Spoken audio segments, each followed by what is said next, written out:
Right. This learning target, 6, is about multiplying polynomials. That means I'm going to be multiplying anything that I have. If you have parentheses, you're going to use the distributive property. That's pretty much what it comes down to. So in this, I have to distribute the 10 to each part of my polynomial. I have to multiply each term by 10. Okay, that's what this 10 means outside of here. I'm not adding it to anything. All I'm doing is multiplying. So I'm taking 10 times 4x squared. I'm taking 10 times a negative 7x. And I'm taking a 10 times a 2. Okay?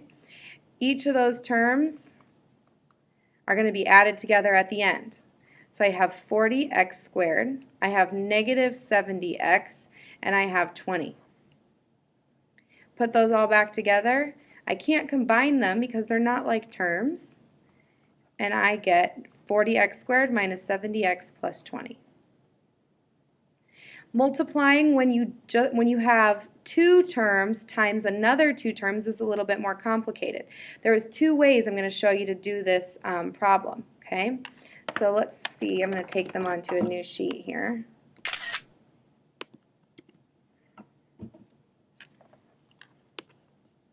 So two ways to do this. Okay, first way is you can FOIL.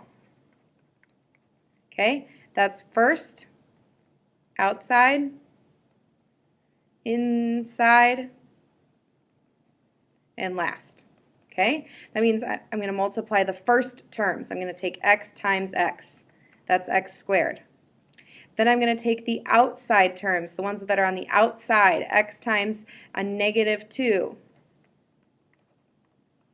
That's negative 2x. I'm going to multiply the inside terms. That's a negative 8 times x. That's a negative 8x. And then the last terms are negative 8 times negative 2, which is a positive 16. Okay? What I notice is that I have two like terms here. I've got this one and this one that are like terms. So what I want to do is I want to combine all those together. I've got x squared minus a total of 10x plus a positive 16. Okay? Notice this is the distributive property. It's just distributing the x multiplied by both terms in the second polynomial, and then the negative 8 times both the terms in the polynomial. FOIL is just an easy way to help you remember to multiply all of the parts. Another way we talked about doing it is making a square like this, a grid, have x negative 8 and x negative 2. This just does the same thing, it's just organized differently. X times x is x squared, x times negative 2 is negative 2x, x times negative 8 is negative 8x, and negative 2 times negative 8 is positive 16. Once again, I've got two like terms here. Combined together, I've got x squared minus a total of 10x plus 16. Same process, just two different ways to remember so that you do not miss something when you're multiplying two polynomials.